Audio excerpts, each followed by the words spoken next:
I was going to share with you, I released a couple of things of collection books of mine from past performance art shows. This has a shot of flying away from Chicago because this includes things from my Chicago shows as well as after I had left and I've been Austin. So it has some of both. So that's why I've got the Chicago thing on. Chapter 48, Volume 2. I'm going to change the theme, so it's not going to be about love anymore, at least not that kind of love. You'll now get to see more of my original stuff. These first two are about my mom. This first short one's called Ernesto. As my mother lay dying on the other side of the country, I tried to get a flight so I could see her one last time. But the ticket accountant said that she couldn't help me and that I couldn't buy a ticket because of Hurricane Ernesto.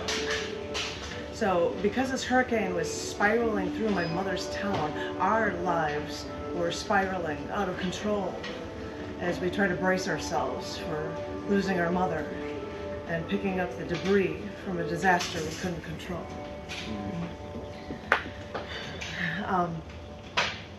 This piece is called Quivering Against the Invading Enemy. Watching from afar, I was unable to remove the thing from within my mother's human skin. The skin that held together the woman who took care of her husband and her 5 children. The skin that held together after the first invasion under her skin, battling breast cancer, cervical cancer. I've learned the science. It's only when certain cells in the body are changed and start to divide uncontrollably that you arise to destroy us. Sounds simple enough. And with just a few rounds of surgery, you weren't attacking her from under her skin anymore. But after 7 years, she was in the clear and didn't need to check in with the doctors again until 10 years. She felt tired, had a fever, and the doctor said, "It's funny, with that much cancer in your history, it kind of makes sense that you get leukemia." Funny, isn't it? Something managed to turn some of her cells into dividing fiends, so she just got rid of it.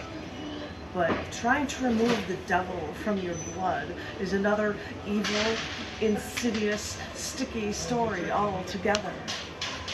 And she wanted to fight, but she saw the way her father fought cancer for 6 years, and she remembered his agony and how in the last 2 weeks of his life, she wanted her father to die, just so that he was no longer in pain. It sounds cruel, but fighting an enemy in your blood will make the insane seem perfectly reasonable. So, remember, expect nothing less when you're suddenly fighting an enemy from within, when you're fighting an enemy from under your skin. I'm going to try to find something. I'll end on a happier sounding, well, slightly more happy than that one. This one is called X-Rays and Broken Hearts. It is actually harder than the last two, trust me. It's gotta be. X-rays of small children show 2 rows of teeth. Because once baby teeth are too small for the child, adult teeth push out from those baby teeth, and they break through the gums and take over the job. And this is really remarkable. I mean, it's not like your hair, which is always growing out, and even though skin is the largest human organ, it's not like shedding and growing more skin. It's not like cutting yourself and watching an organ heal. These are bones, because your body knows before you're even born what you need in life. So I wonder why genetics hasn't figured out that we humans may need a new heart, backup.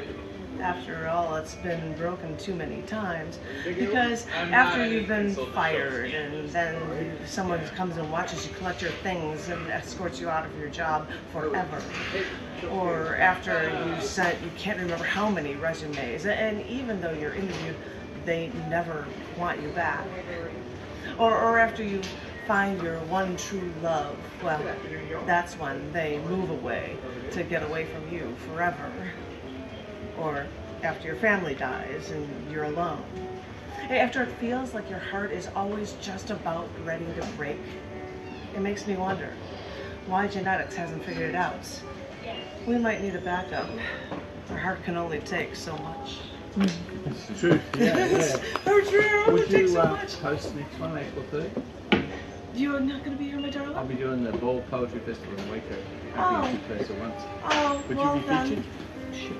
Hooray, Then, hurrah. my darling, we've already got one featured that's double plus awesome. I'll set up Yeah. an event listing You're for it, welcome and I'll act like I'm hosting it now. So, ladies and gentlemen, Yeah. boys and girls, thank you so much for coming here.